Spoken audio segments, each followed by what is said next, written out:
We start the bulletin with breaking news coming in a huge setback to Tahawwur Rana, who is a key conspirator of the 26/11 terror attacks.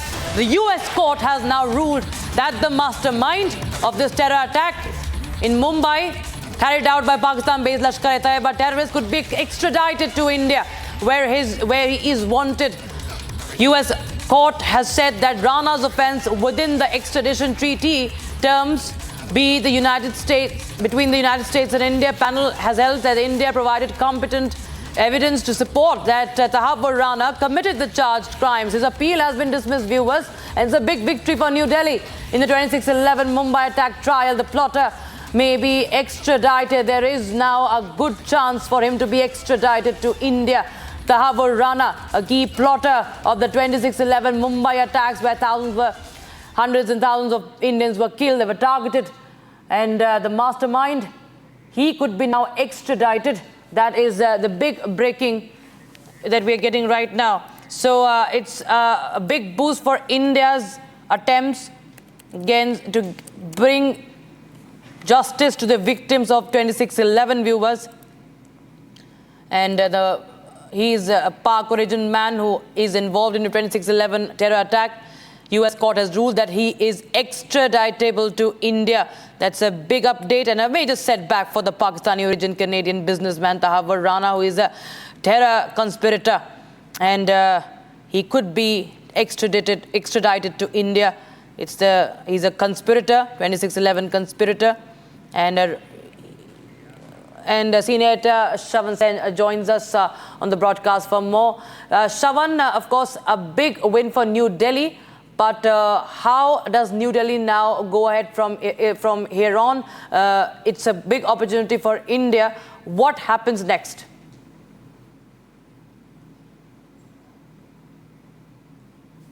Appeal was filed.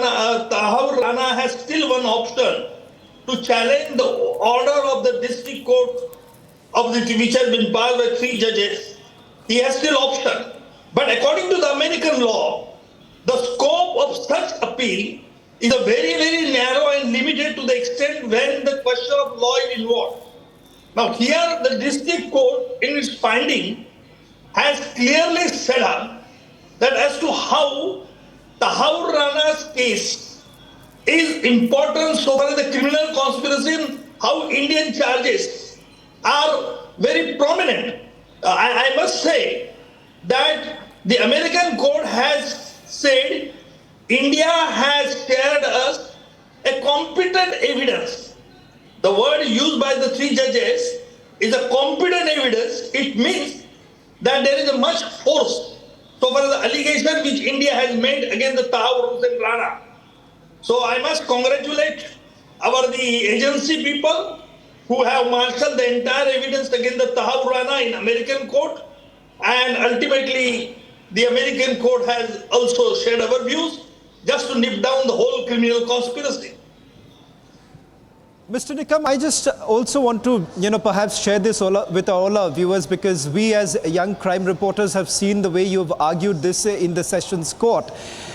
And I remember the fact that in the examination of David Coleman Headley, you have repeatedly spoken about some aspects that cannot be perhaps brought to the notice of the court because large part of it was hidden.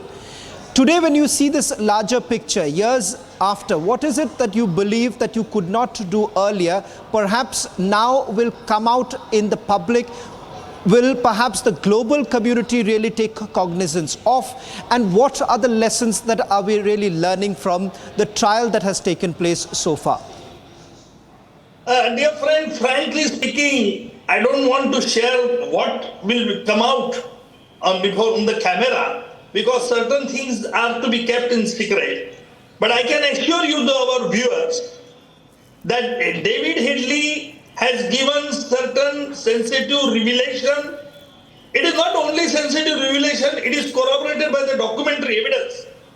That is email correspondence which was exchanged between David Headley as well as Tahawwur Rana and Lashkar-e-Taiba and ISI people. You see, I still remember in one email, David Headley has used the word कि बड़े चाचा का क्या होने वाला है, whereas that LAT operative has said, don't worry, ये formal arrest है, इसको कुछ होने वाला नहीं.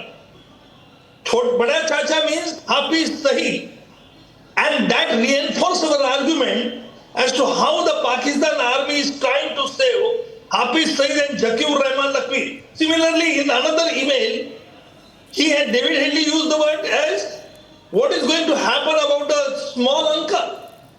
Whereas that operative again said, you don't worry, this is a just camouflage. And I asked him, David Headley, very clearly, what do you mean big uncle, small uncle? That is the abbreviation they had used in the email correspondence. But now Tahawwur Rana's extradition will help us, our investigating agency, to unearth the further criminal conspiracy.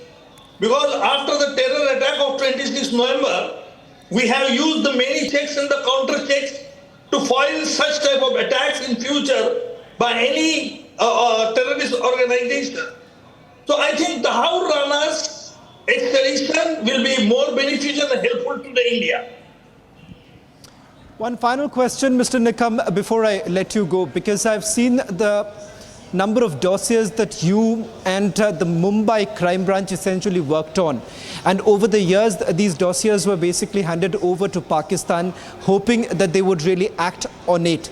The fact that we're talking about a Pakistani army doctor, the fact that today Tahawwur Rana, in a way, if you really look at it, has also been convicted. What do you think perhaps India can do to put pressure on Pakistan now that there is a stamp that has come in from the United States of America? See, I must tell you very clearly, after the examination of David Headley, I shared the entire evidence with the government of India, and at that time our foreign minister, Dr. Jaishankar, he was a foreign secretary. He had gone through the entire evidence. Our national security advisor, Mr. Ajit Dovalji, he has also gone through the entire evidence. And I had been to the Islamabad after the terror attack of 26 November, along with the 3 members of Indian government high officials. We discussed with the Pakistan army official as well as their home ministry officials. And we asked the pinpoint question as to why you are not prosecuting Hafiz Saeed and Tahawwur Rahman Lakwi for hacking criminal conspiracy behind the terror attack of 26 November. Their stock answer was, India has not shared us evidence. So we came back. In fact, the criminal conspiracy was hatched on their soil. They had to collect the evidence, but instead of collecting the evidence, they were throwing burden on us. So we came back again. It's a 4 members high official delegation, including me. And then we reported to the government of India. And later on, I have examined David Headley. Then we shared this entire evidence through Dr. Jaishankar, who was the foreign secretary at that. And we sent the entire evidence to the Pakistan. Pakistan has kept mum. So it is an implied admission of the government of the Pakistan that their army apparatus, some of the officers of army apparatus of Pakistan were involved in that behind the terror attack of 26 November.